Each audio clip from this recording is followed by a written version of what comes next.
This month's podcasts are sponsored by Aubergine Legal. Do you sometimes worry that your business isn't meeting all its legal compliance requirements and wonder if you're ticking all the legal boxes? Are you losing sleep worrying about a piece of legislation that you may or may not be complying with?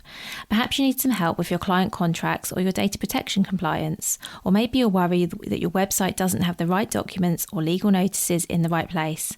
Perhaps you have a brand that you want to protect with a trademark. How about if you could outsource it all and eliminate all of your worries? If so, then get in touch with Aubergine Legal, a friendly commercial legal consultancy offering practical and clear commercial legal advice without the overwhelming legal jargon, taking the worry away and helping you to protect your business and minimise your risks. Aubergine offers a free 30-minute consultation if you have any questions or want to find out if they can help, and you can access this link and book your free 30-minute call via the link in the show notes.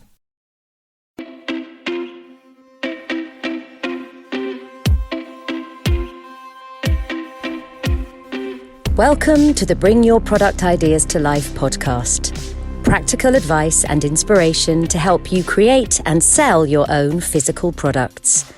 Here's your host, Vicky Weinberg. Hi, today on the podcast I'm talking to Jade Tinkler. Jade is an award-winning portrait photographer who specialises in helping women be seen, celebrated, empowered, particularly those over the age of 40. She helps women to realise they are photogenic through creating beautiful portraits that they love and are proud of. I know Jade as she actually took my new branding photographs that you've probably seen all over my website and Instagram at the end of last year, so that's the end of 2021 if you're not listening in real time. I invited Jade onto the podcast to talk about product photography, so specifically product shots and flat lays and how to take these, how to edit them, and she had some really great advice and made it sound so simple to take really good photos yourself with your phone or a camera if you have one, using hardly any props, just a bit of natural light and maybe some white cardboard. Jade will explain why, and yeah, she's made it seem really, really doable, and so I hope that after listening to this episode you're inspired to go away and take your own product photos yourself. So without any further ado, I'm going to introduce you to Jade. So hi Jade, thank you for being here. Thanks for having me. Oh, you're welcome. Thank you. So you're here to talk to us today about product photography, which I'm really excited about. But can we start first of all by you giving an introduction to yourself, your business, and what it is that you do? Yeah, absolutely. So hi Vicky, yeah, thank you again for having me. It's a pleasure to be here.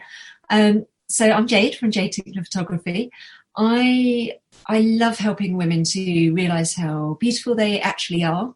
I love helping them to feel empowered, confident, and to basically just feel good about themselves and to realise that it's okay to spend some time on themselves rather than always having to put everyone else first, which as women we tend to do. So, and I do this through studio portrait experiences as well as brand photo shoots in which I help women in business to be seen as the experts they are within their industry. And as part of my brand shoots, I create images that tell the story of their brand and business and photograph people, products, tools of the trade, flat lays, personalised stock shots, basically whatever that business needs to market itself to its target audience. Well, thank you so much for that overview. So today we're going to talk just about product photos, which I know is just one tiny aspect of what you do. But I'd love to jump in with what's probably a really basic question, which is why is having good good photos of your products important? So as we all know, like first impressions count. It only takes 1/10 of a second to form an opinion about a website or a product or a person. So often you might be selling your products initially through a second party selling platform such as Etsy or Amazon. So you want your products to look good and to look like they belong there. So professional looking images make the product look like it comes from a reputable seller and that product is of good standard and quality. And once you're selling from your own website, again, you want to be seen as a professional and reputable seller selling products that are actually worth buying and worth investing in. So, I'm sure we've all had the experience at least once of shopping online and seeing a poor quality image of something that we're looking for and just skipping straight past it because you see that bad photograph of the product and you don't give it the time of day because it doesn't look professional. Absolutely. And that's something, yeah, I definitely have seen this. And I think it's even more obvious when you're shopping somewhere like Amazon or Etsy, because it's a direct comparison to all of those other products. So, I mean, I guess your own website is one thing, but I think it's probably, I don't want to say more important, but I would say probably more obvious if your photos aren't up to scratch, where you put it side by side with another comparable product. And then it's glaringly obvious, isn't it? If the photograph isn't good quality, if the resolution's really low, or whatever it is.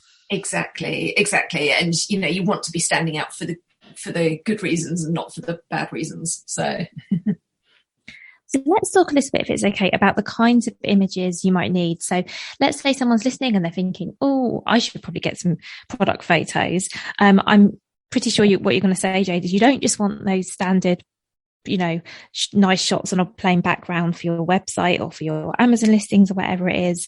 There are other things you might need products for. What are some of the types of type of product images we might want to think about? Sorry, I'm stumbling all over my words this afternoon. That's right. So you'll need your basic product images for starters. So obviously this depends on the product that you're selling, but these can look like simple images of each product on its own on a white background.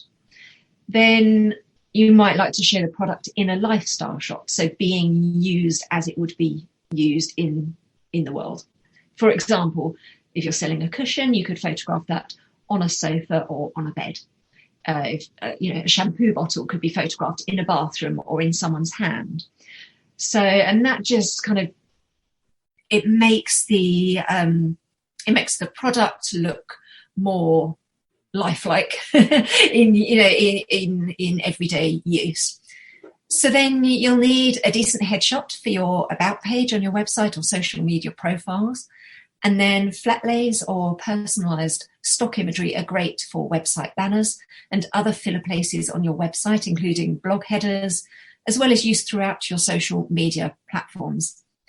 Now, flat lays, if you don't know what a flat lay is, and it's a widely talked about type of photography at the moment, but not everyone knows what it means, and that's absolutely fine.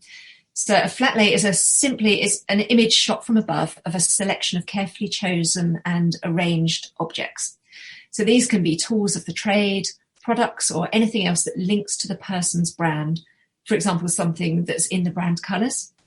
And flat lays have never been more popular on social media than right now. So they're really popular at the moment in product sales because they're eye-catching, creative, a great way of showcasing your products in a different way. Yes, thank you, Jade. I think personally I find them really useful because when we did my brand shoot, I had some taken, as you know, of notepads in brand colours, and I think one showing my phone and my laptop, and they're great to just put a bit of text over or use as a standalone image. They're great for websites if you haven't got, you're not quite sure what photos to go on that page. I found personally that they work really well for lots of different uses, so they're definitely something worth considering. Absolutely. They're so versatile and you can use them again and again, different parts of them. You can put them into Canva or other editing software and just make them serve whatever purpose you need from them. Yeah, thank you. So let's talk a little bit more about actually taking the photos, because I think we've established there's quite a few different shots it's ideal for you to have. So, it's good to have your headshots and your product photos. I would actually add that having on a white background, even if you think, I'm never going to use them, I would recommend to people, please do get those, because some marketplaces, Amazon's one, actually stipulate you need your products on a white background, and it can be really hard to sort of edit that in afterwards. So if you can get it on a white background, do go ahead and do that. But there are quite a lot of photos that people need. And I know that for some of us who maybe don't have a budget for a photographer right now and think, okay, can we take these ourselves? Actually, that would be my first question, Jade. Can we take these photos ourselves? Absolutely. So despite popular belief, you don't need to go out and spend a whole lot of money on top of the range equipment. So phones are great at taking decent photos, and now that you can absolutely use those for your business, I must add there are still limitations to phone photography. They'll never match the use of professional photographic equipment, but depending on what you need your images for, phones can be a great starting point. You may simply find when using them as very large images on your website, they might become a little bit more pixelated, but it's just something to consider what you want your images for. But certainly for product selling websites, they'll be fine. That's really good to know. I think you're right. Nowadays, a lot of us are using our pictures online, and phone pictures, I think, are good enough. Most phones, I guess, cameras are good enough quality for that, aren't they? I'm not sure always about printing, because I found even sometimes printing personal photos off, you reach a certain size and they don't look quite as sharp. But I guess if we're looking to use them on our websites or marketplaces, then that'll be great. So that's good. So we don't need a certain type of phone. I guess we just need one with a half decent camera. What about things like backgrounds? Do we need to be buying backgrounds? Do we need special lights or anything? What would you advise? So when thinking about backgrounds, for flat lays and general product images, these can be as simple as your tiled kitchen floor, a kitchen worktop, or dining table, or your patio. It really depends on what you're photographing and who your target audience is. So think about what you're photographing, how you want it to appear. Do you think it would look better on a dark or a light background, on something rustic or more urban? Zoomed in a cropped up close, or taken from further away, photographed as a lifestyle shot or as a product listing. This will all affect what background you choose, and obviously what you have available to hand. But you've got to consider all the different factors before choosing a background, because it will affect how your product is seen and how it is viewed by your audience. That makes sense. And if we are wanting this sort of shot of our product on a white background, let's say, do we need to actually buy something, or can we use like a white bed sheet or a big piece of paper? Do we need any fancy photography props, I guess is what I'm trying to ask. So for general kind of product images on a white background, you can absolutely do it on a white piece of paper. Just make sure it's big enough. Depending on the size of your product, light cubes can be a great bit of equipment to invest in. They're relatively inexpensive on Amazon, depending on size, but around maybe £20 or £30. Some come with their own lighting, which means you don't even have to depend on daylight. And they're just a really useful bit of equipment to soften the light, soften shadows, and just kind of control your imagery a little bit more. But when we're talking about lighting, it's worth taking a little extra time to make sure your lighting's the best you can get it before taking the shot. So trying to get it right afterwards just adds to the time you're spending on the images, and makes it more tricky to achieve. So natural daylight, but not full sun, is great. So next to a window is perfect. Okay. Perfect. And then another tip, as it were, is to be, if you're photographing next to a window, you'll obviously have some shadows on some side. And if you want to soften those shadows, you can use a piece of white card to reflect the light back into your image. And it's really useful just to kind of bounce that light back in and help achieve a softer, more even lighting. Oh, that's a great, I'm thinking now, I've seen in photography studios where they have the white roll, the bit like big rolls, and position them, and the big, I want to say umbrellas, they're probably not called umbrellas, are they? But you know what I mean, Jade? Is that what that's for, sort of exactly. Directing the light around? Yeah, and reflectors can be, as I say, as simple as a piece of white card. It doesn't have to be big flashy equipment or specific photographic equipment. So just something that's white, whether it's a white wall, white piece of card, white sheet of paper, something just to bounce that light back. So this is reassuring that we can get by with white card and a big window or a reasonable size window. That's really good to know. And it totally makes sense not to be in full sunlight, and I guess also not when it's too gloomy either, because that's all going to affect how it looks. And I have got some questions about editing as well. But before we move on to that, what other tips do you have for taking really good photographs yourself? So, as I say, the white card for reflector, that's a really useful one. I'd avoid using room lights. The overhead lights in any room tends to give a kind of yellow glow to them, and you can't control which angle they're coming at. So I normally, if ever I'm photographing natural light, I will turn those lights off and just use the natural light coming from a window and work with that. So, and then, as I say, the light cube's a great piece of equipment. If you can find one for your product, it just kind of cuts out a lot of background obstacles that you might have and also helps with the lighting as well. So what is a light cube, Jade? So light cube it's a hollow cube that is made up of kind of fabric sides, and there's normally a Velcro fabric to attach to the front, and it basically the light comes in from all angles. You can shoot extra lights in, or some of them, I've seen some recently that have got artificial lights that have hooks where you can hook where you want them, direct them, and it just bounces all the light into the middle, into the product. Oh, I see. Sections and softens the light. So you put your product in the middle. That's right. Sorry, yes, and you shoot through, normally through a little hole in the front. Oh, amazing. See, in my mind, I was thinking it went on top, like a light box. I don't know whether you've ever had one or your kids had one. That was what I was thinking, light box lit from beneath, but this makes much more sense.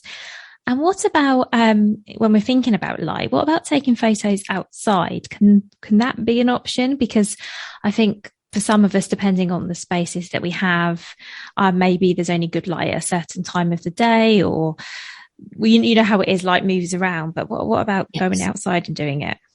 So again, outside is absolutely fine.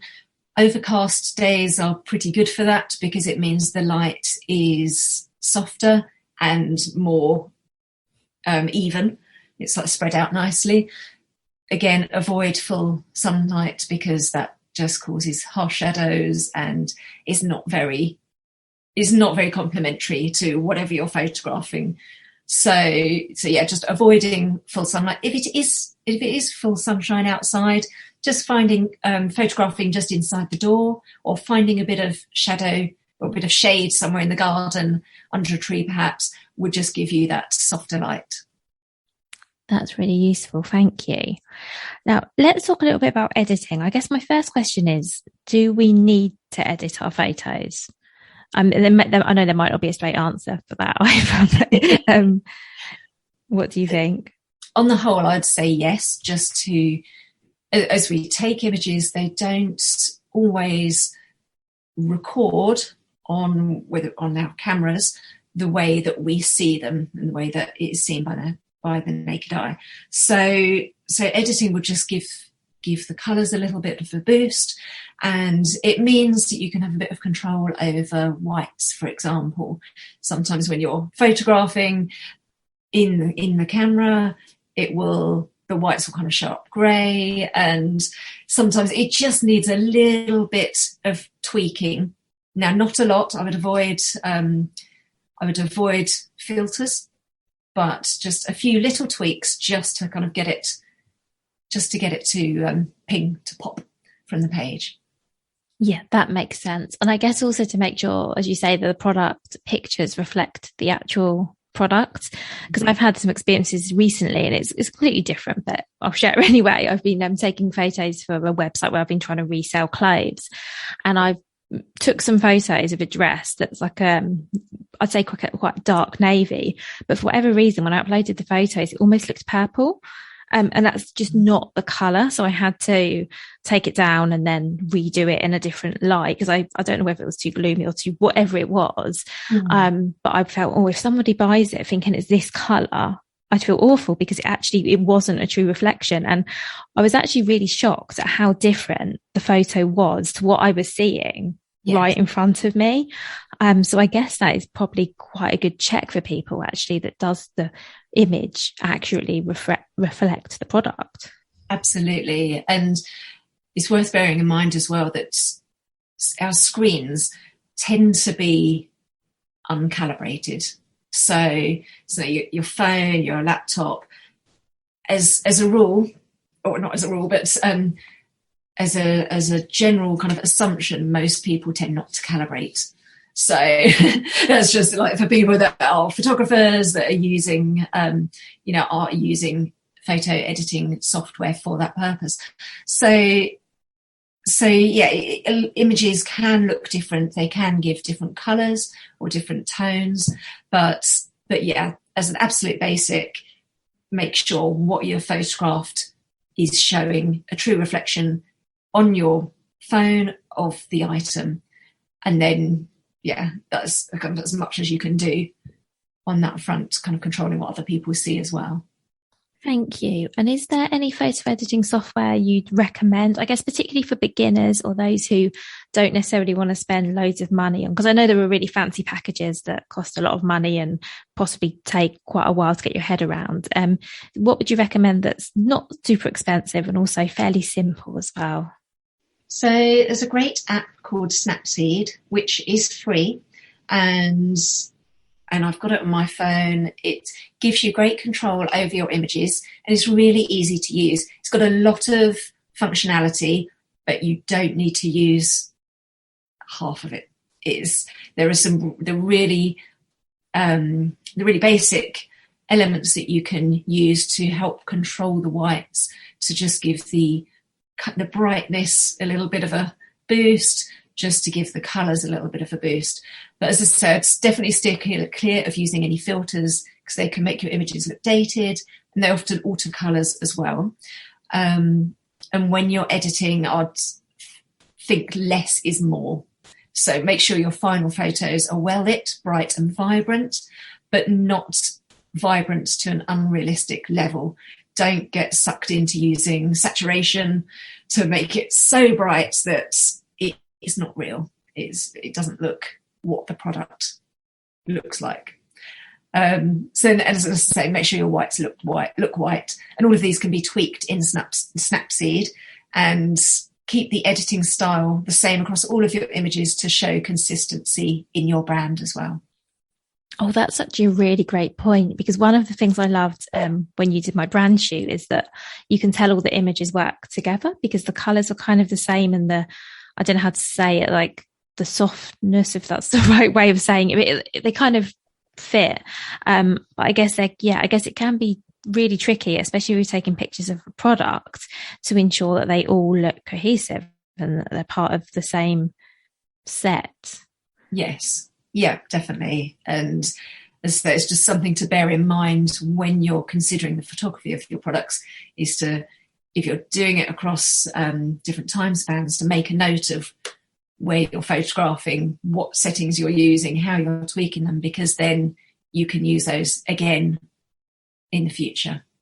That's a really great tip, Jade. So I guess you could say, okay, I took them in this room and it was this time of, roughly this time of day, and I used this backdrop or this light cube. That's really good advice, because you're right that by the time maybe you come around to needing to take more photos, if it's a couple of months, well, for me, even if it was a couple of weeks down the line, chances are I'm not going to remember what I did. And that can be really frustrating, especially if the first time, you did really well, and then the second set, you're like, oh, this isn't quite the same, or... Yeah, that's really good advice. So yes, everyone, make sure you write down what you're doing. Okay, so I'm just having a look. What else do I need to ask you, Jade? I say there's quite a lot. Actually, you've made it seem really, really simple. And I guess it's probably a case, like with most things, of going out and giving it a go. Exactly. Yeah, definitely. It's giving yourself time to play around, I think, is the key here, and to have a try. So you've got your initial setting up time of working out your angles, your compositions, your lighting, your backgrounds. You've got that time to play. So then moving forwards, as you say, make a note of it. So then you've kind of problem solved all the different question areas, and then you've got those mapped out for the future. That's such good advice. And I guess like most things, yes, it might take a little bit more work up front to figure all of this out. But going forward, if you know you've got this written down, every subsequent time should just get easier and easier because you just know exactly what it is that you're doing. Absolutely. Yeah. So you've already given us lots and lots of advice, but do you have like one number one piece of advice or one top tip that you want to sort of take away? So I would say success is in the planning. So think about your target audience. What style would appeal to them? And this might not necessarily be what you like best. It's about them and not you. So choose what will suit your products and your target audience. Plan your lighting. So what time of day would give you the most light? Get everything you need ready beforehand, and then schedule a shoot time and get all your photography done in one go. It will save you time in the long run, and it means that you've got a whole bank of images of your products, or as many products as you can do in that one session, that will all absolutely have the same lighting, styling. And then, as we've already said, allow time to play around with the different setups, angles, compositions, and get it all written down so that it just makes things a bit more seamless and quick as you move forward. That's brilliant advice. Thank you. And I guess as part of that as well, I think it'd be really helpful to actually, before you do all of this, to write a list of the photos that you want. Because I guess there's nothing worse than, taking all this time to set up, get everything done, take all the shots, pack away, and then think, oh, I forgot whatever image it is. So my advice would also be to take some time to think about what it is that you want as well, and literally just tick them off as you go, because that would be so frustrating if you suddenly realize, oh, I forgot this one really important photo that I needed. So yeah, I think planning is definitely the key here. Definitely. So Jade, I know you've got lots of exciting things coming up, if for anyone who's listening to this episode in real time anyway. So do you want to let us know some of what's going on? Yeah, great. So I've actually got a few educational elements coming up from the educational side of my business. So I've got a hands-on workshop teaching people how to take their own flat lays and stock photos for their business. This is going to be in Tunbridge Wells on the 24th of June. And it will be great for taking product shots for Etsy and finding those images that will really kind of make your business stand out. So then... And is that a practical workshop, Jade? So will people be able to actually get the photos they want on the day if they bring their products along? Yes. Oh, yeah. Wow. So it's in person, hands-on. So anyone coming will need to bring their phone. They'll need to get the editing app downloaded to that beforehand. They'll need to bring a selection of products. There will be backgrounds available, and I'll be teaching how to do it, and then it will be hands-on. So they'll get to take their own images while I'm there to help direct them, guide them, problem solve, and they'll get to then edit some of those during the workshop, and obviously take them home, take that knowledge home to be able to continue as well. That is amazing. So they're actually going to leave with their product in. That's really good. Wow. So then, in addition to that, I also have a free online webinar coming up on the 27th of June, which is talking about the 5 top secrets to phone photography for your business. So just helping people to really kind of master using their phones for their business photography. And as well, I've got an online course coming out soon teaching people how to take scroll-stopping photos for their business and how to build their brand on Instagram. And that covers photographing people, products, kind of anything you need for your business, and using those within your brand and your business to build your audience and build your brand. Oh, wow. That is a lot. Yes. So what I'm going to do, Jade, is I'm going to link to all of those events within the show notes for this episode. So if you're listening in real time and one of these interests you, you can go and take a look. But don't worry, if you're listening to this in a month's time or it's 2023 or something, I'm sure if you go to Jade's website, there will be something going on that will be of interest. So I'll make sure everything's linked up in the show notes so it's super easy to find. Thank you very much. Oh, thank you. Thank you for everything that you shared. I definitely think you've made sort of taking your own product photos feel a lot more manageable. And I guess if anyone still isn't 100% confident, then hopefully they can either go to your free webinar or maybe even come along to the Tunbridge Wells session and sort of get your guidance in person when they're doing this. Yeah, absolutely. And, I'm here to help. I really am keen to help people in business, women in business, but people in business to be more confident at taking their own photography and to kind of be empowered to keep their businesses building and moving forwards. Well, that's brilliant. Thank you so much, Jade. No problem. Thank you very much. Thanks for listening, and thank you for inviting me to do this podcast. Oh, anytime. Thank you. Thank you so much for listening right to the end of this episode. Do remember that you can get the full back catalogue and lots of free resources on my website, vickyweinberg.com. Please do remember to rate and review this episode if you've enjoyed it, and also share it with a friend who you think might find it useful. Thank you again, and see you next week. If you've been inspired to start a podcast in 2024, I really recommend my podcast host, Captivate.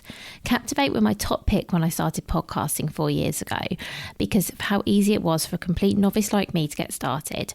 I've stuck with them for the last 4 years because Captivate is still really simple to use. They keep adding great new features like the ability to share ads like these, and they've just been really reliable. So when you're ready to start your own podcast, you can use the link in the show notes and get a free 7-day trial with Captivate.